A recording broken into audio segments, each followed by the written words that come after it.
하나님 감사드립니다. 또 좋은 날 주심을 감사드리고 또 언제나 저희들에게 하나님이 주신 귀한 사역 또 사명 이 모든 것들을 또 이뤄갈 수 있도록 해주심을 감사드립니다. 함께 또 대화 가운데에 서로가 서로를 일단 배우며 또 하나님께서 기뻐하시는 목회와 또한 말씀을 전하는 사역자로 잘 사용하여 주시옵소서. 아멘. 감사드리며 예수님 이름으로 기도드렸습니다. 아멘. 아멘. 아멘. 네, 오늘은 일과영성 챕터 4 일은 목적이 있는 소명이다라는 제목으로 자신만을 위하지 말고 하나님과 세상을 위해 땀방울을 흘리라라는 것을 해서 맨 처음에 나오는 그 성경 구절이 고린도전서 7장 17절이었었는데 요 내용이 뒤에 보게 되면은 왜 이것을 고린도전서 7장 17절을 했는지 그거에 대해서 이제 팀 켈러가 설명을 해요. 그런데 그 얘기를 하는 것이 뭐냐면은 예수를 믿고 구원을 받았다고 해서 내가 지금 현재 상황에 있는 그 상황을 모두 바꾸라는 것이 아니고 그 현재 있는 그 상황 안에서 마음을 바꾸라는 생각의 변화를 바꾸라는 얘기를 해요. 근데 여기에 대해서 이제 다른 구절에 생각났던 것이 로마서 12장 1절도 생각이 났고 또 그리고 이게 그 7장의 앞뒤 문맥을 보니까 이게 이걸로 될까라는 생각을 했는데 6장 19절 20절에 보게 되니까 너희 몸은 너희가 하나님께로부터 받은 바 너희 가운데 계신 성령의 전인을 알지 못하느냐 너희는 너의 자신의 것이 아니니라 값으로 산 것이 되었으니 그런즉 너희 몸을 하나님께 영광을 돌리라 라는 말로 중간에 다리를 놓고서 앞뒤를 이 구절을 연결을 하게 되니까 그 뜻이 이렇게 생각을 할 수도 있겠다라는 생각이 들더라고요. 그래서 팀 켈러 목사님이 이거 가지고 설교를 하신 것 같은데 그래서 이거를 팀 켈러 목사님의 설교를 한번 분석을 하고 그리고서 그거에 대해서 또 우리가 어떻게 생각을 할 것인가에 대해서 한번 생각을 해보는 게 어떨까라는 그런 생각을 먼저 그러니까 팀 켈러 목사님이 생각했던 것들을 한번 우리가 보고 그 다음에 우리가 새롭게 이거를 해석을 한다면 어떤 식으로 하는 게 좋을까라고 그거를 좀 이렇게 봤으면 좋겠다라는 생각을 했어요. 그래서 이제 처음에 제가 그 얘기를 하면은 현대인들의 구원에 대한 구원관 그리고 현대인들의 직업에 대한 직업관 그거에 대해서 팀 켈러 목사님께서 이것을 고린도전서를 갖고 오고 중세를 갖고 오고 루터를 갖고 오고 이렇게 하면서 이거를 현대적으로 재해석을 하는 게 굉장히 탁월하다라는 그런 생각을 했거든요. 그래서 이 부분을 한번 얘기를 하고 서로 간에 이렇게 이 책에서 느낀 점들을 하나씩 이렇게 집어서 얘기를 하고 그 다음에 이렇게 진행을 했으면 좋겠습니다. 그러니까 제가 처음 말씀드린 건 뭐냐면 이 책을 읽으면서 이 부분이 상당히 공감이 갔고 이 부분이 상당히 도전이 됐다는 부분들이 있으면 하나씩 이렇게 나눴으면 좋겠습니다.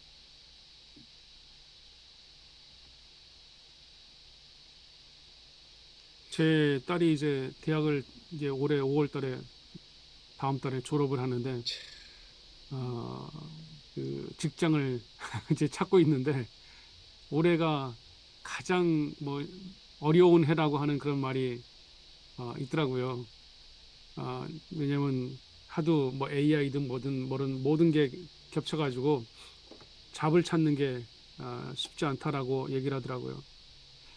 근데 이 내용을 보면서 뭐그 트레이딩 하는 데라든가 아니면 뭐 다른 누가 일을 갖다가 고를 뭐 할 때에 돈을 얼마 버는지 또 다른 어떤 부분에서 그런 관심을 뭐 제 아이도 그렇게까지 표현하니까 어디서 얼마 주고 또 어디서 어떻게 그런 오퍼들에 대해서 들으면은 그 잡이 자기한테 얼마만큼 유익이 될까라기보다는 또 그 일이 얼마만큼 파이낸셜리 될까라고 하는 게 제일 먼저가 생각되니까 이게 또 보편적인 모든 사람들의 모습이 아닐까. 그리고 어느 학교에서도 일을 할 때에 이런 생각을 갖고서 일을 아니면 뭐 직장을 구하라라고 하는 그런 말은 안 할 것 같아요. 그래서 기독교적인 관점에서 직장이든 또 어떠한 일을 하든 간에 그런 관점으로 계획을 하고 또 나간다면은 그것이 또 하나님께서 기뻐하시는 일이시다면은 더 좋은 결과가 있지 않을까라는 생각을 합니다. 그래서 이 내용을 또 한번 기회가 되면은 아이들과 함께 좀 나눴으면 하는 생각이 좀 들었습니다.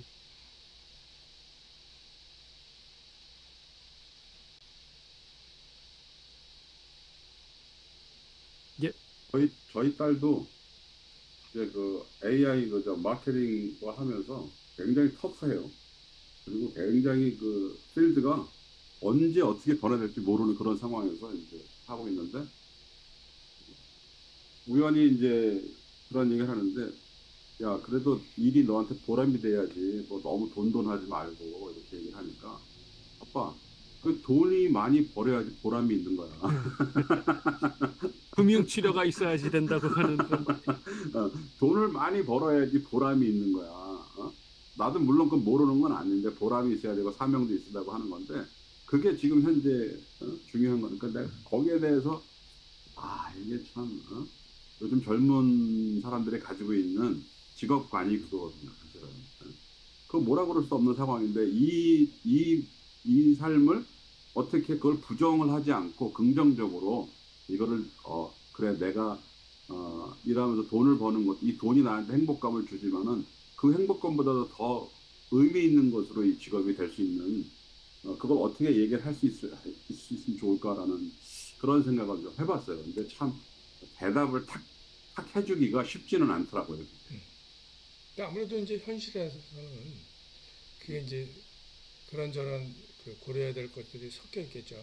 뭐 예를 들면 우리가 대학을 졸업하고 이제 뭐 직장을 찾을 때 뭐 자기가 대학에서 전공한 분야가 있으니까 특별히 무슨 그런 기술 계통이나 그런 쪽으로 전공을 했으면 거기를 찾아갈 거잖아요. 그거는 아주 자연스러운 선택일 거 아니에요. 컴퓨터 사이언스를 했으면 컴퓨터 엔지니어링을 했으면 그쪽으로 갈 거고, 이카노믹스를 했으면 돈 만지는데 뭐 플랜하는데 그런 데로 갈 거고, 그거는 뭐 당연한 선택일 거고. 그리고 직장에 A, B, C가 있는데 A, B, C 중에 A는 돈을 10만 불 주고 B는 12만 불 주고 C는 5만 불 준다 하면 당연히 돈만 생각하면 많이 주는 대로 가는 거는 하나도 문제가 없을 것 같아요. 근데 이제 또 다른 컨선, 우리가 이제 이런 거 볼 때 또 다른 컨선은 그런데 12만 불 주는 그 회사는 그 회사가 예를 들면 무슨 뭐 너무 단순화시키면 뭐 게이 라이트를 상당히 옹호를 한다든지 그럴 수 있잖아요. 그렇죠? 그런데 10만 불 주는 회사는 그런 게 없는 거야. 그럴 수도 있고. 뭐 그런 여러 가지 요소들이 섞여 있을 거예요. 근데 그런 것들을 결정할 때 그 단순히 돈만 보고 갈 거냐 아니면 돈 말고 다른 거를 고려를 할 거냐. 근데 다른 거를 당연히 고려를 해야 되겠죠. 그러니까 이제 우리도 그렇게 되면 이제 우리도 그런 청년들에게 할 얘기가 많아지는 거예요. 그들의 요구와 그 하나님이 원하시는 것과 사이에 그렇게 큰 차이가 없게 해줄 수가 있는 거죠. 그런데 젊은이들에게 그 연봉이라는 것이 단지 돈이라는 물질, 재물이라는 차원이 아니고 내가 얼마를 받느냐의 그거에 대해서 자기의 자존감이 결정이 되는 되겠죠. 게 있거든요. 그렇죠. 그러니까 그게 그냥 돈뿐만이 아니라는 거예요. 그러니까 그래서 이게 사실은 맹점인 거예요. 너는 그러면 네가 돈을 많이 버는 걸로 세상 사람들한테 네가 이 정도를 하고 있다라는 그거를 보여주고 싶은 거냐? 근데 사실은 그게 아니고 하면서 얘기할 수 있는 부분이 있지 않을까라는 그렇죠. 당연히 그런 그렇죠. 생각을 네. 할 수 있는 것 같아요. 근데 이제 우리 큰애 같은 경우는 이제 자기가 병원에 가면은 익스페리언스 더 쌓고 그 다음에 여러 가지로 이렇게 더 좋은 베네핏이 있는데 내가 이제 리헵 센터를 선택한 이유가 뭐냐면 리헵 센터는 자기가 먼데이 트루 프라이데이까지만 일을 하면 돼요. 토요일 주일은 자기가 쉴 수 있으니까 자기가 교회 봉사도 할 수 있고 할 수 있으니까 자기가 그걸 선택을 하더라고요. 그래서 그게 참 고맙더라고 여러 가지 면으로. 우리 애들은 또 그렇게 그러니까 기준은 그거더라고. 그러니까 주일날 예배를 참석할 수 있는 데를 찾으려고 이게 딱 저기 하더라고요. 그런 부분, 그러니까 일단 기본적으로 젊은 사람들한테 기본적으로 우선순위가 뭐냐면 나의 신앙생활이 먼저냐, 안 그러면은 이게 먼저냐라는 그 차원을 좀 그 프라이어리 세팅은 하고 거기 상태에서 돈을 추구하는 것에 대해서는 돈을 추구하는 것을 죄악시하는 것은 또 아닌 것 같아요, 사실은. 그 부분은. 왜 그러면 지금 뭐 상황이 그런 건데. 그럼. 제가 근데 어떤 면에서는 막 뭐 재물과 하나님을 두 가지로 섬길 수 없다 막 이런 식으로 극단적으로 가게 되면은 그거는 다 스페시픽한 케이스를 얘기를 해줘야죠. 그런 걸 얘기할 때 그거를 제너럴리 너무 쓰면 안 되겠지. 네, 그렇죠. 이제 그런 부분들. 제가 매주 이렇게 주보에다 이렇게 글을 쓰기 때문에 무슨 주제로 할까 늘 관심을 가는데 어제 이렇게 운동하다가 어떤 뉴스를 얘기를 들었는데 한국에 예전에는 한국의 백화점에 가면 2층에 이제 남성복인데 남성복에 정장이라고 하죠. 포멀 슈트가 쫙 이렇게 있잖아요. 요새는 그 정장 매대가 저 뒤로 갔대요. 왜냐면 회사에서 더 이상 포멀 드레스를 입고 가지 않는 게 대세가 돼버렸다는 거예요. 그러니까 해마다 그 신학기가 되거나 아니면 졸업 시즌이 되거나 또 직장인 취업할 때 되면 이 포멀 드레스 만든 회사들이 그 수익이 확 올라가 그 구조가 굉장한데 이제 거의 그래서 그럼 아예 안 입냐? 아니 있기는 있는데요. 뭐 이렇게 결혼식이나 예식 때 근데 어 몇백 뭐 100만 원 넘는 것도 있고 되게 많잖아요. 그런 걸 사서 계속 옷장에 넣어두면서 공간도 그게 아니라 요새 빌린대요. 아예 좋은 옷을 빌려서 그때만 입고 그래서 사실 예전에는 그런 걸 입으면 아 내가 이제 좋은 회사에 취직했다. 그러니까 자기의 어떤 변화와 이 성취에 대해서 이렇게 퍼포먼스 할 수 있는 중에 하나가 그런 그 포멀 드레스를 입고 출근하는 거였는데 이제 그게 아니라 이게 이 옷이 진짜 내한테 나한테 맞는 건가? 내가 이 옷을 입고 실질적으로 잘 일을 할 수 있는가? 그러니까 이미 회사 자체도 그런 걸 강요하지 않게 변했고 그래서 저는 그 생각이 들더라고요. 만약에 그거잖아요. 그 어떻게 보이는가 보다는 내가 어떻게 느끼고 하는가가 더 근데 저는 이 직업에 있어서도 하나님께서 우리는 이 일들을 어떻게 맡기셨는가에 대한 주제를 던져야 되고 그 주제를 말해야 되는데 현대의 사람들 특히 이제 아무래도 이 일은 젊은 사람들이 더 많이 갖게 되니까 사람들은 이게 나라는 중심으로 바뀌고 있다는 사실을 보면서 우리는 지금 하나님께서 너를 이 일로 거룩하게 부르셨다. 나는 아주 그리고 하나님께서 이 일로 우리의 삶에 귀한 달란트를 이렇게 접근하면 요새 이제 이 제너레이션들은 아 이게 나한테 맞나? 아니면 내가 이걸 잘할 이런 쪽으로만 자꾸 아이 중심으로 변한다는 거예요. 거기에 대해서 좀 저는 이 말씀을 보고 생각을 좀 하게 됐어요. 개인적으로. 네. 그러면 이제 지금까지는 책에 대한 소회를 했다면은 그러면 이제 이 책을 읽고 그다음에 이 설교 성경 본문으로 나는 이렇게 설교를 하고 싶다라는 생각을 이렇게 나눴으면 좋겠습니다. 백한영 목사님부터 먼저 좀 해주시죠. 뭐 이제 팀 켈러도 이제 책에서 얘기를 하는데 이제 제가 보기에는 이제 이 챕터의 주제적인 질문을 이제 하나 중간에 던져요. 그게 어떻게 하면 은사와 열정을 최대한 활용해서 주님과 세상을 섬길 것이냐. 우리가 이제 설교할 때 굉장히 이런 주제로 설교할 때 아주 중요한 그런 질문이라고 생각해요. 어떻게 하면 우리가 은사와 열정을 최대한 활용해서 주님과 세상을 섬길 수 있을 것이냐. 그래서 그 이제 듣는 사람들한테 상당히 매력적인 그런 질문이 될 것이고, 그러면 이제 그 답을 이제 설교를 통해서 줘야 되는데, 답을 두 개의 차원에서 답을 줘야 된다 하는 생각이 듭니다. 하나는 의무 차원이죠. 그러니까 신자로서 일종의 의무 같은 그런 차원에서. 그러면 이렇게 하는 게 그 은사와 열정을 최대한 활용해서 주님과 세상을 섬긴다. 이렇게 하는 게 하나님의 뜻이라는 것을 어떻게 할 수 있을까? 사람들이 이제 이런 걸 딱 던지면 이게 하나님의 뜻인지 아닌지 어떻게 알 수 있을까? 이게 하나님의 뜻이 맞아? 하는 그런 생각을 가질 수 있어요. 그러니까 그거에 대해서 먼저 설명을 해줘야 되겠고, 그게 이제 오늘 본문 해설을 해주면 될 것 같아요. 팀 켈러가 해설하듯이. 그래서 오늘 본문을 해설해주면, 아, 그렇구나. 이게 하나님의 뜻이구나. 이제 하는 게 납득이 될 거예요. 근데 또 다른 차원은 뭐냐면, 그러면 그렇게 하는 게 나한테 유익이 될까 하는 생각을 또 할 거예요. 듣는 사람은. 그게 나한테 유익이 될까? 나의 은사와 열정을 최대한 활용해서 주님과 세상을 섬긴다. 돈을 따라가는 거 아니고, 명예를 따라가는 거 아니고.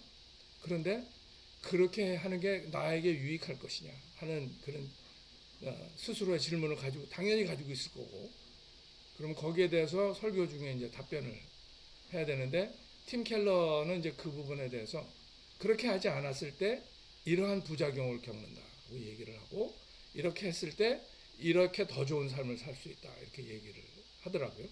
중요한 포인트라고 생각합니다. 그래서 만약에 우리가 그렇게 살지 않으면, 직업이나 일에 대해서 그런 관점으로 대하지 않으면 자기 속을 채우고 자기를 높이는 데 초점을 맞추게 되고, 어쩔 수 없이 일은 뒷전이 되고 자기를 앞세우게 되고, 그리고 자기가 그렇게 참 동기가 부여돼 가지고 열정적으로 추진했던 일은 탈진으로 이어질 것이고, 그리고 그런 자족하는 마음가짐이 사라지고 자기 혐오의 감정이 자기를 사로잡게 될 것이다. 이렇게 왕성한 의욕, 과욕으로 변하고 이런 부정적인 그런 현상들을 얘기를 해주고, 그리고 지금 이 성경에서 말씀하시는 것 같은 그런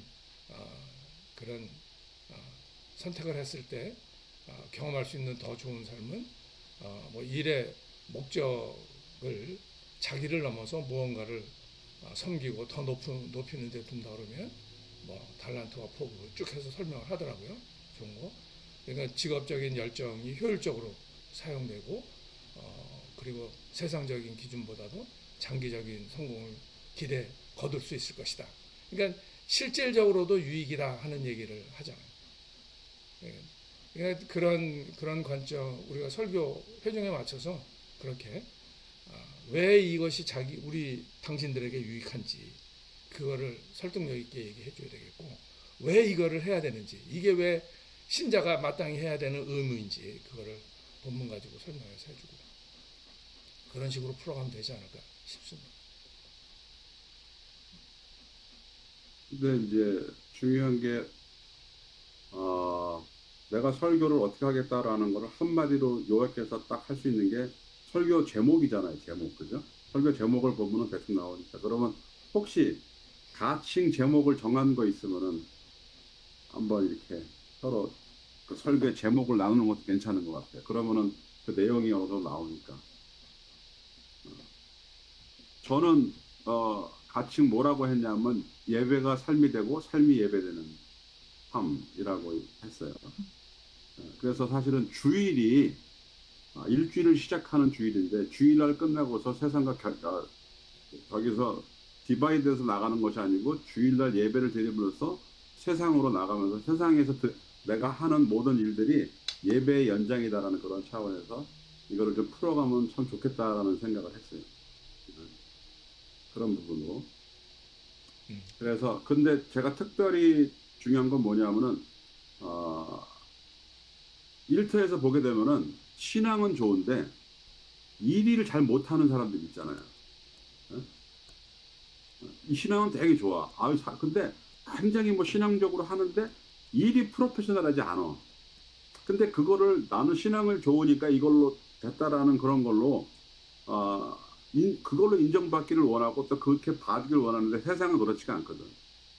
훨씬 더 그러니까 신앙인이 훨씬 더 프로페셔널해야 된다라는 이 부분에 좀 강조를 줘가지고선 어, 그게 하나님께서 우리에게 말하는 일의 영성이다라고. 그러니까 그 시편에서 보면 너희가 하나님을 예배할 때 예배를 공교히 드리라고는 그런 나오는데 공교히 드린다는 것이 뭐냐면은 요즘 말로 말하면 예배를 프로페셔널하게 드려라. 정말로 아주 탁월하게 예배를 드리라는 얘기거든요. 그러니까 우리가 그 잡을 할 때도 신앙적으로 한다는 건 탁월하게 하는 거다. 세상보다 탁월하게 하는 것이 훨씬 그게 정말 신앙적인 것이다라는 그 부분에 포커스를 맞추고 싶다라는 생각을 했어요. 그 부분에. 우리 김충겸 목사님은 어떤? 예, 뭐 좀 아까 우리 장영 목사님 말씀 잘 들었고, 제가 요즘 이제 고민하면서 기도하고, 좀 아까 목사님 얘기했던 거랑 되게 좀 연관성이 있는, 정말 저도 이제 청년들이랑 얘기할 때, 야, 너는 뭐 유능한 게 뭐라고 생각하냐? 그러면 애들이 가만히 있어요. 예, 유능한 게 뭐냐? 예,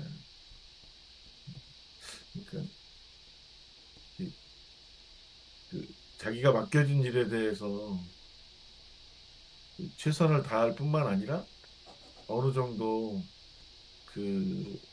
뭐랄까 서투름이 없는 상태. 예, 그러니까 최선을 다하고 서투름이 없는 상태. 가끔 그게 있잖아요. 이제 우리 만나는 분들이 많이 목사님들이니까 얘기 예? 뭐 그런 게 있어요.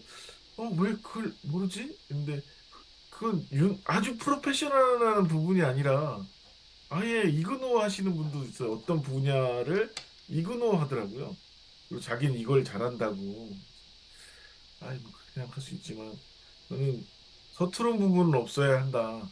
네. 그러니까, 달란트가 없기 때문에 다 찬양을 잘할 수는 없어요. 그렇잖아요. 김영호 목사님 같이 이제 음악적인 탤런트가 있는 분들은 되게 잘하는데, 이게 잘하는 거하고 서투는 거하고는 다르잖아요. 어떤 사람은 음악성은 별로 없어. 근데 목회를 열심히 하다 보면 서툴진 않잖아. 그잖아요. 근데 어 좀 젊은 사람들 사이에 이제 가끔 그런 생각이 있을 수도 있더라고요. 나는 특정 부분을 더 잘하기 때문에 다른 것들에 대해서 조금 이렇게 뭐 도외시한다거나 이렇게 이거는 그거는 조금 아닌 것 같다. 그 얘기를 해서 최선을 다하고 서툴미 없이 해라라고 제가 얘기했고 그러면서 느끼는 게 뭐냐면 잘하는 거에 대한 어떤 거를 선한 쪽으로 보고 잘하는 것뿐만 아니라 결과가 많이 나오지 않은 것을 선이 아닌 쪽으로 보는 경우가 있어요. 그러니까 그거는 실패했다든지 내지는 잘못이라든지 그 부끄러움 쪽으로 몰아간 요새 이제 많이 지나셨겠지만 3월 말 4월이 이제 고등학교 애들이 졸업하면 요새 미국에서 어드미션 막 들어와서 이제 학교 등록할 때예요. 저도 이제 아이들 둘을 키워봐서 아는데 교회에서 저는 이제 청년들이랑 학생들 가르치면서 음 어떤 애는 막 너무 좋아해. 자기가 원하는 학교 좋은 학교 되고 막 근데 어떤 애는 약간 속상해하는 애들도 있어요. 왜냐면 자기가 다 예. 근데 제가 그렇게 얘기했거든요. 최선을 다하고 너의 태도에 서투름이 없으면 모든 사람이 다 공부 잘할 수 없잖아요. 그러면 다 좋은 학교 다 가야 되겠지. 근데 아직 인생 시작 다 끝난 것도 아니고 지금부터 또 노력해서 삶을 채워갈 게 있으면 좋은데 사회적으로 이제 이렇게 막 그 10대 후반, 20대 중반, 30대 이렇게 진학하고 졸업하고 취업하고 결혼 이 부분을 자꾸 이렇게 관점에서 탁월함은 좋은 거고 그러지 못한 사람들한테 부끄러움을 자꾸 안겨주는 그래서 사람들이 어떻게 했냐면 우리가 얘기했던 직업을 생각할 때 탁월하고 돈 많이 있는 쪽으로 몰려요. 왜냐면 그렇게 사람 평가하니까. 이번 교회에서도. 근데 그렇게 따지면 뭐 우리 목회는 어떠냐? 다 탁월하냐?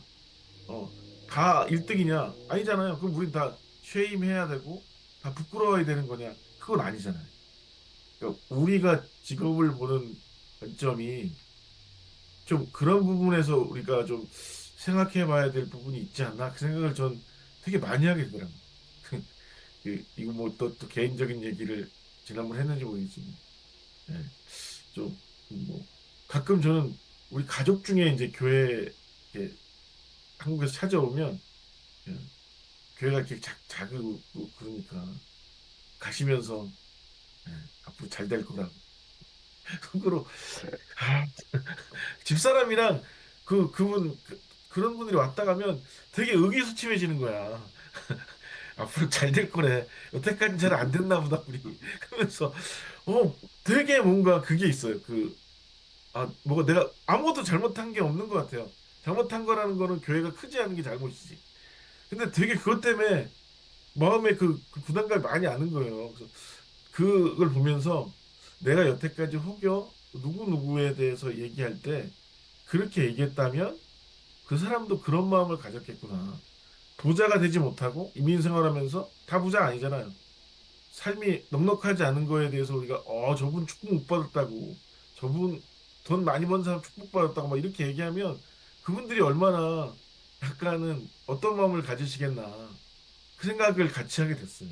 그러면서 좀 우리 안에 그 서투름이 없고 최선을 다했다면 근데 그 결과는 그게 물질적으로 나타나고 숫자적으로 나타나는 것은 저는 되게 그건 하나님이 또 그것도 인도하시는 바가 있고 부어주시는 거라 생각하고 그 부분에 대해서 우리가 모두가 다 하나님 앞에서 좀 이거 하나님 부르심을 너무 잘하셔서 감사하다 그리고 기쁘다 이렇게 좀 그런 그 뉘앙스로 그런 접근으로 하지 않으면 예, 좀 어려워지지 않을까요?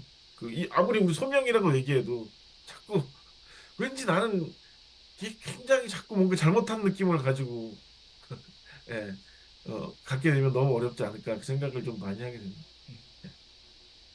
그래서 이제 그 성경 그 오늘 본문이 주어졌으면 그 본문이 말씀하는 내용을 교인들이 그 깊이 있게 이해하도록 설명해 주는 게 과정이 중요한 것 같아요.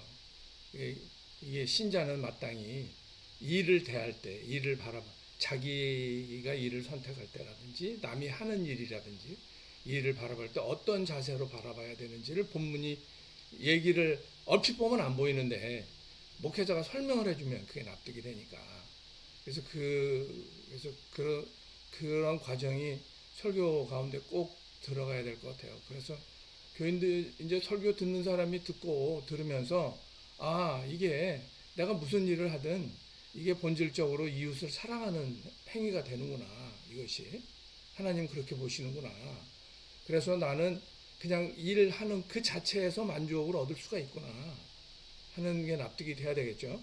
그러니까 돈이 많이 생겨야 만족을 얻어지. 뭐 돈이 더 생기면 더 좋겠지. 그렇지만 그 돈이 많이 생기지 않더라도 일 자체에서 하나님이 주신, 그러니까 이게 소명이라는 게 하나님의 소명이라는 게 무엇인지를 조금 디테일하게 이해하도록 얘기를 해줘야 될 것 같아요. 하나님의 부르심이고 하나님은 마땅히 우리가 그렇게 행동하기를 바라시고 그렇게 했을 때 이게 우리가 세상적으로도 더 행복하게 더 잘 살 수 있는 게 다 돼 있고 그런 필요할 것 같아요.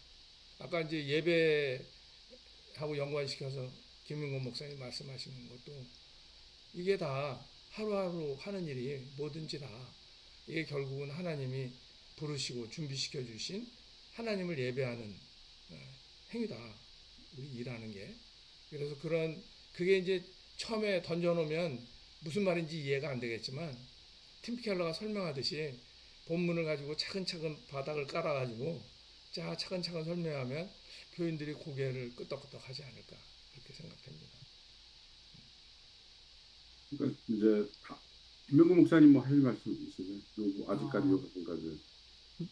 저는 그 책 가운데 그런 얘기가 하나 있는 게 직업을 선택하기에 앞서서 던져야 할 질문은 무엇을 해야 돈을 많이 벌고 출세할 수 있을까가 아니라 지금 가진 능력과 기회를 가지고 어떻게 하면 하나님의 뜻과 이웃의 요구를 늘 의식하면서 최대한 다른 이들을 섬길 수 있을까여야 한다라는 그 말이 굉장히 좀 뭐랄까 또다시 생각할 수 있는 좋은 문장 같다는 생각이 들었습니다.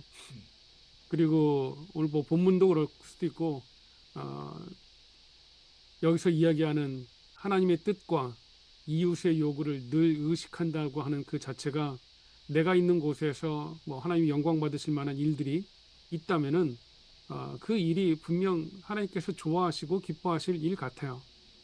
우리는 뭐 돈 버는 거를 생각하는 게 항상 일이라고 하는 걸로 연관되어져 있지만은 돈 버는 것 그 이상으로 내가 그곳에서 만나는 사람들, 내가 하는 일들에 대한 의미를 새롭게 한다면은 그것이 또 나에게도 기쁨도 되고 또 그거를 통해서 또 하나님께서 또 영광을 받으시겠죠.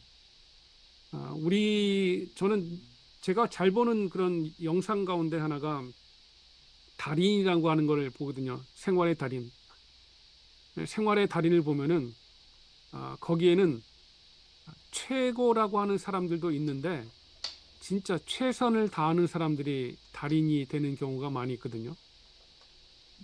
근데 오늘날에는 미디어를 통해서 최고를 많이 보잖아요. 이 사람은 뭐 영재 아니면 진짜 똑똑한 사람 아니 이만큼의 업적을 이룬 사람 그래가지고 최고라고 하는 사람과 나를 비교하려고 하는 게 우리가 갖고 있는 생각이고 그러다 보면은 불편하죠. 저 사람은 저렇게까지 올라갔는데 최고라고 하는 거는 어쩌면 내가 올라가지 못할 수 있는 그런 영역까지도 생각해야 되거든요. 그런데 최선은 내가 할 수 있는 부분인 것 같아요. 그래서 최고와 아니면은 뭐 내가 비교할 수 없는 대상과 나를 비교하는 것보다는 내가 할 수 있는 그 최선이라고 하는 것과 나를 비교하면은 오히려 내가 하는 곳에서 열심을 다하고 그리고 그것이 또 하나님께서 기뻐하시고 또 하나님의 뜻을 이룬다면은 무엇을 하든 간에 즐겁지 않을까 그리고 또 그것이 하나님께 영광되지 않을까라는 생각을 하게 됩니다. 그래서 아까 뭐 목사님이 설교 제목 그래서 뭐 내가 있는 곳에서 하나님께 영광을이라고 하는 그 말로 설교를 한다면은 조금 내가 있는 곳에서 그것이 가정이든 설거지하는 저는 제 아내가 쿡하는 게 제일 좋습니다. 왜냐하면 제일 맛있으니까. 그거 야, 사모님 모르시는구나. 사모님 네? 와, 하는 거 싫어해. 대단하네. 그러니까 그런 것들이 그건 일이잖아요. 가정에서 일이잖아요. 아무도 인정해주지 않지만 제가 인정하면 끝이잖아요. 그거는 제가 제일 맛있다고 하는데 뭐 그걸 뭐라 그러겠어요. 근데 그런 것들이 내가 있는 곳에서 또 아내가 있는 곳에서 우리가 있는 곳에서 뭐 하나님이 기뻐하실 만한 그런 일들이 있다면은 그것처럼 좋은 것은 없는 것 같다는 생각이 듭니다. 그래서 그런 의미를 좀 다시금 생각해 볼 수 있는 좋은 기회라는 생각이 들었습니다. 이제 쿡하는 거 얘기 나오니까 그 얼핏 생각이 들었는데 사모님이 쿡을 하는 이유는 쿡이 좋아서라기보다도 목사님을 사랑하기 때문에 쿡을 할 거예요 아마. 잘 먹여야겠죠. 그러니까 쿡이 좋아서 한다기보다도 네, 쿡하는 게 맞아요. 좋아서 한다기보다도 네. 그냥 목사님을 사랑하니까 할 거예요. 이 교제에서도 팀 켈러가 상당히 의미 있는 얘기를 하나 던진 게 그게 모든 노동은 본질적으로 이웃을 사랑하는 행위다 그러잖아요. 자기한테 하나님이 주신 일, 그게 뭐가 됐든 간에 그게 자기가 막 마음에 막 가. 돈하고는 상관없이 마음에 막 가는 일이 있어. 돈을 좀 덜 받아도 좋아. 근데 그게 자꾸 그게 마음이 가. 자꾸 열정이 생겨. 그러면 그 일을 열심히 하는 게 이웃을 사랑하는 거다 하는 게. 왜냐면 우리가 예수님이 이제 우리한테 주신 계명 두 가지 중에 항상 마음에 걸리는 게 뭐냐면 이웃을 내 몸과 같이 사랑하라는 말씀이 항상 걸려요. 나는 걸려 그게. 이웃을 내 몸과 같이 사랑하는 게 진짜 걸립니다. 그거. 그런데 이거 팀 켈러가 그렇게 딱 하는 거고, 이게 이제 나한테 조금 더 한 단계 깊이 이렇게 생각할 수 있는 여지를 준 거예요. 그렇구나. 내가 그 지금 하는 일 뭐든지 은퇴하면 은퇴해서 하는 일 하여튼 뭐든지 그냥 열심히 하는 게 그게 이웃을 사랑하는 거구나. 그래서 사모님이 쿡을 하기 싫 이게 뭐 쿡이 좋아서 한다기보다도 식구들 먹여 살려야 돼서 하는 건데 그게 그러니까 가족을 사랑하기 때문에 하는 것처럼 우리가 무슨 일을 하든 그게 이웃을 사랑하는 실질적인 행위가 된다 하는 게 참 저한테는 위안이 많이 되는데 나 그래서 이게 뭐 가다가 그지 만나면 이 돈을 줘야 되나 꼭 뭐 이런 생각도 들고 아니 되게 마음에 걸려요. 이웃을 내 몸같이 사랑하라는 게. 원래 원래 좀 다른 사람에 대한 마음이 없으셔서 그래요. 그래? 그지? 근데 제 아내한테 맨날 지적받는 상황이에요 그게. 예, 어. 예. 저도 그러기 때문에 제가 알아요. 그래서 이거를 오늘 본문을 그러면 마지막으로 우리가 나누고 싶었던 거는 뭐 이거를 그러면 우리가 복음으로 어떻게 해석할 것이냐라는 걸 하려고 했는데 이미 다 나왔네요. 그렇죠. 복음으로. 그래서 보니까 오직 주께서 각 사람에게 나눠주신 대로 하나님이 각 사람을 부르신 그대로 행하라. 내가 모든 교회와 이와 같이 명하노라 하니까 사람은 자기에게 주신 게 있는데 근데 그 주신 그걸 가지고서 우리는 충분히 하나님께 영광을 돌릴 수가 있는데 하나님의 관점이 아니고 나의 관점으로 뭔가 성과를 내려고 하고 나의 관점으로 뭔가를 나타내야지만 내가 존재를 인정받는 걸로 생각을 하는 부분들이 많이 있다라는 거죠. 그 부분에 대해서 하나님께서 네가 처한 그 상황에서 아까 우리 김충현 목사님 말씀하신 것도 같은 건데 사람마다 능력이 차이가 있고 은사의 차이가 있는데 저 사람이 저만큼 한다고 해서 내가 꼭 그만큼 해야 되는 이유가 있는 것이 아니고 나에게 주신 그 자리 그곳에서 최선을 다하는 것이 소젖 짜는 여자에 대해서 그 소젖 짜는 것이 하나님의 영광이다라고 얘기하는 거. 그게 우리 젊은 사람들한테 일에 대한 그 컨피던스가 내가 중요한 것 같아요. 그러니까 일로서 나를 증명하는 것이 아니고 내가 이미 하나님께 받은 은혜가 있고 내가 하나님께 받은 그 구원의 그 은혜가 있는데 그걸로 충분하다. 그래서 나는 이것을 통해서 하나님이 나를 사랑하신 것처럼 나도 하나님을 사랑하고 이것으로 이웃을 사랑하는 수단으로 나에게 일이 있는 것이다라는 그것이 주는 것이 되게 중요하다라는 그런 생각을 했어요. 뭐 저도 한 가지 더 얘기하면 여기 이제 그 배경을 찾아보니까 당시 그 로마 사회 노예와 자유인의 구분이 되게 엄격했는데 바울은 같은 문맥에서 이제 이분 노예라 할지라도 하나님 안에 부르심을 받은 자로 살아갈 수 있다고 말하고 있죠. 이게 약간 나중에 이제 논쟁잖아요. 그러면 사도 바울은 이 하나님 앞에서 다 온전한 하나님 백성인데도 그거를 인정하는 사람이었느냐라는 이야기도 좀 가질 수 있고 그러니까 사실 과거의 그 크리스찬이 아닌 역사를 봐도 이 신분의 제도, 그러니까 직업 자체가 신분이랑 연결되어 있는데 그 직업 자체 신분 제도를 공고하게 하는 게 그 콜링이거든요. 그러니까 너가 종이 될 수밖에 없는 게 하나님의 그렇지. 그 그렇게 그걸 정말 이런 식으로 연결했단 말이죠. 근데 이게 시대가 이제 변해서 지금은 그게 없어졌느냐로 생각해 보면 사실은 뭐 이미 미국도 그렇고 한국도 그렇고 그 자본의 소유, 재산의 소유에 따라 묘하게 이게 나눠지고 여기 계속해서 자녀들에게까지 이렇게 이어진다는 예, 이런 걸 봤을 때 우리가 이제 그 우리가 이 사회가 변화돼야 하는 그 어떤 하나님 나라의 퍼스펙티브를 봤을 때 이 부분을 어떻게 또 잘 말씀 가운데 녹아내고 적용하느냐도 중요하지 않을까 그 생각을 되게 많이 하는 것 같아요. 왜냐하면 요새 뭐 젊은이들 중에서는 디지털 노마드라고 해갖고 뭐 자기 일 그냥 거의 뭐 아무 데 가서나 막 하면서도 굉장히 많이 소득을 얻는 사람이 있고 또 어떤 친구들은 막 뭐 한 100만 불 정도를 어떻게든지 많이 모아갖고 그거를 그냥 그 스탁에 넣어서 막 돌려갖고 웬만한 직장 생활하는 사람보다 많이 수익을 창출하는 친구들도 있잖아요. 그런 걸 봤을 때 우리가 그런 어떤 사회의 어떤 현상들이 우리가 얘기하는 이 하나님의 부르심의 소명에 관한 거를 이야기했을 때 굉장히 많은 어떤 자괴감이나 내지는 이 이완감을 느낄 수 있게 하는 거기 때문에 이 부분도 우리가 조금은 분명하게 마음 안에 있는 성도들이 그런 퀘스천이 있으니까 또 다루고 말씀을 나눠야 되지 않을까라는 생각도 하게 됩니다.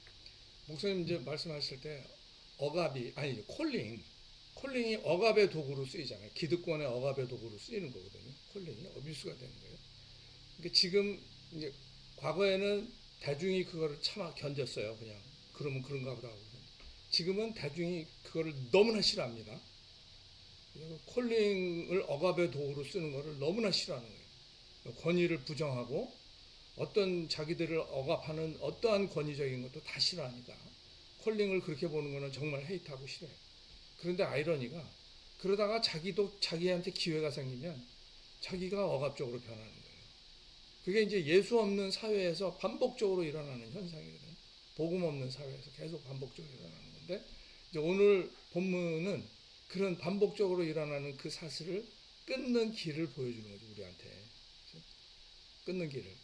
이게 그게 이제 그 오늘 본문에서 우리가 설교를 할 때 그런 그거를 끊어낼 수 있는 근거 내지는 뭐 그 현실적인 다 찾아내서 얘기할 수 있을 것 같고 그게 복음인 것 같아요. 왜냐하면 복음은 비복음적인 세상에다가 던지는 굿뉴스니까 세상이 비복음적으로 돌아가는데 아까 얘기한 것처럼 종교에서 그 콜링을 억압의 도구로 어비스를 하고 그런데 그거 싫어하면서도 자기도 기회가 되면 자기도 또 억압하고 그거 가지고 이런 그런 비복음적인 세상에다가 던지는 그런 굿뉴스가 복음인데 오늘 뭐 팅켈러 얘기 잘하네요. 그래서 그냥 무슨 어떤 자기 무슨 돈을 따라간다든지 명성을 따라간다든지 뭐 파워를 따라간다든지 그렇게 하다 보면 이 필연적으로 다 경험하게 될 어떤 그런 부정적인 현상들을 얘기하고 그렇지만 그 일을 하나님이 주신 소명으로 받아서 하나님과 이웃을 섬기는 그게 자기가 일하는 그 목적이라는 것을 알고 그렇게 살아가면 이렇게 그런 그 자기 완성의 어떤 그런 좋은 길이 있다는 걸 보여주니까 그게 복음이지 않겠습니까?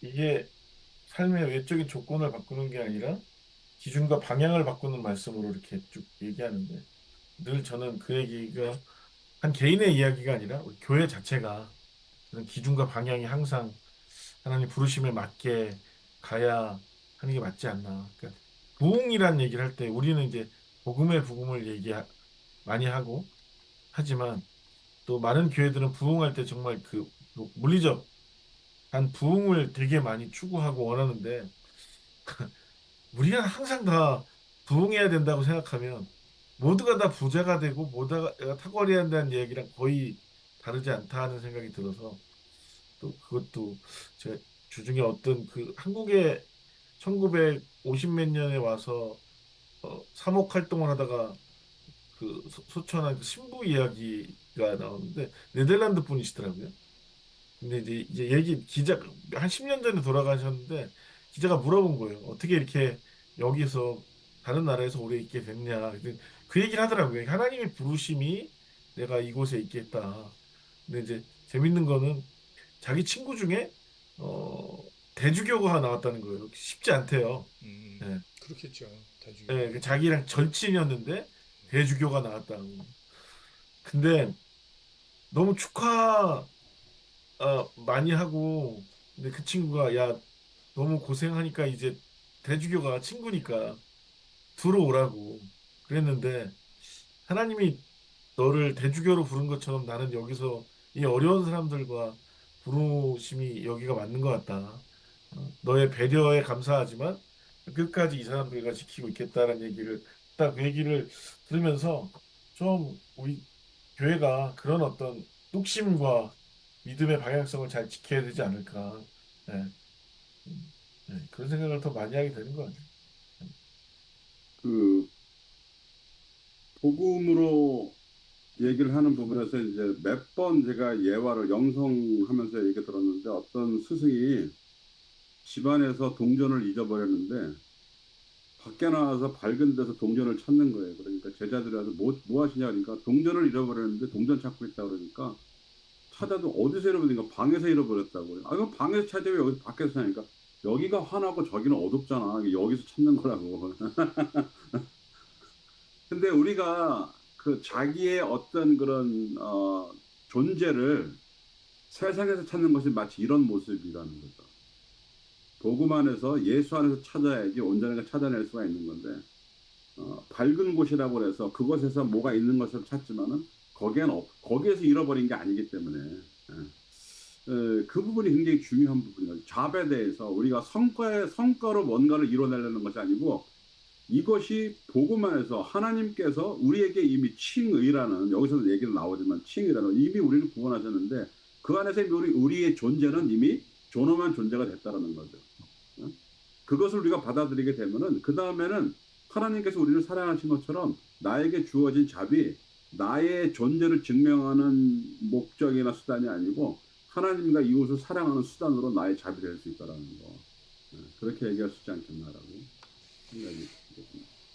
이 일에 대한 설교는 꼭 이 직업에 대한 처음에 관심이 많은 그런 청년들한테만 필요하지 않고 우리 이미 이민 생활하면서 자기 성에 차지 않는 일들 하면서 육체 노동에 가까운 일들 하면서 여러 가지로 자긍심이 깨지고 무너지고 오직 돈 버는 것만이 이거를 회복할 길이다 하고 생각하고 있는 수많은 교인들, 1세대 교인들한테 그 굉장히 중요한 그런 설교라고 생각돼요, 저는.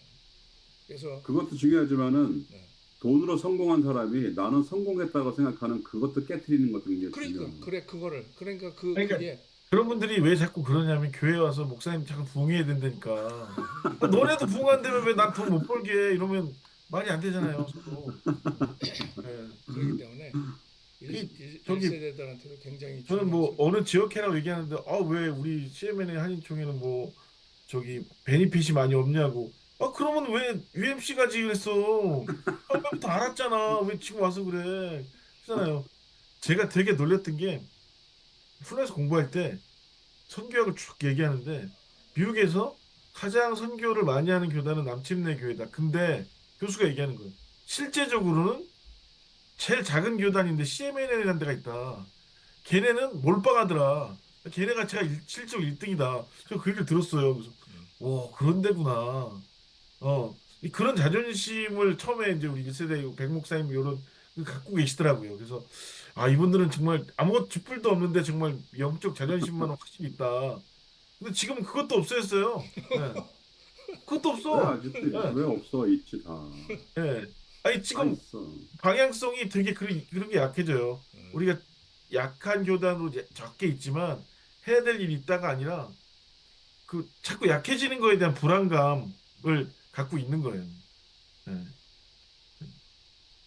근데 뭐 하나님이 예. 제가 누누이 말씀드리지만은 CNM에는 작은 교단이 아닙니다. 다른 뭐 PCA 뭐 다른 교단 우리가 알고 있는 장로교 그런 교단과 비교해 보면은 우리가 2천여 교회가 미국에 있거든요. 그 사이즈는 꽤 큰 사이즈고 단지 더 큰 교회랑 교단과 비교해서 그런 거지. 그리고 우리는 신학적으로도 그렇고 사이즈별로도 그렇고 매우 좋은 교단입니다. 저는 그러니까 그렇게 사람들한테 얘기해줘요. 아니 우리 다 같은 편이니까 그렇지. 좋아. 근데 이게 그 팀 켈러의 일과 영성이 기독교 세계관하고 연결되면서 굉장히 좋은 것 같아요. 그래서 이걸 한번 정리해서 이것도 한번 설교를 한번 해봐야 그래서 되겠다고 생각을 설교들을 하게 돼요. 하시라고 좀 자기가 인도하면 설교해서 올리세요. 굉장히 좋은 설교들 나올 거야. 듣고 싶어하는 설교들 나올 거야. 사람들이 필요해. 진짜 필요해. 이민자들한테는 너무너무 중요한 토픽입니다. 이거 진짜. 그렇지 않으면 이민자들은 너무 괴로워. 왜냐하면 자기 일에 대해서도 오로지 돈밖에 없어. 돈 못 벌면 돈 못 번 사람도 있을 거 아니에요? 그러면 이제 진짜 아무것도 없는 거야 이거. 그냥 겨우겨우 먹고 살았어. 그리고 교회 오면은 참 안타깝게도 요즘도 들은 교인들한테 드는 생각이 자기들이 바깥에서 나가서 하는 일은 성스러운 일이 아니야. 이건 다 세속적인 일이고 이거 하찮은 일들인 거야. 교회에서는. 교회에서 목사나 전도사님이나 하는 일이 좋은 일이지. 그러니 이 성도들이 그 교인들이 어디에 마음을 붙이겠냐고. 근데 그들을 해방시켜주는 메시지가 될 겁니다. 굉장히 중요한 토픽이라 나는 목사님들이 딱 작심하고 뭐 일정 기간을 통해서 하든지 아니면 정기적으로 이렇게 한 번씩 이렇게 설교를 하든지 그래서 헌금이 확 늘어날 것 같습니다. 확 땡기네.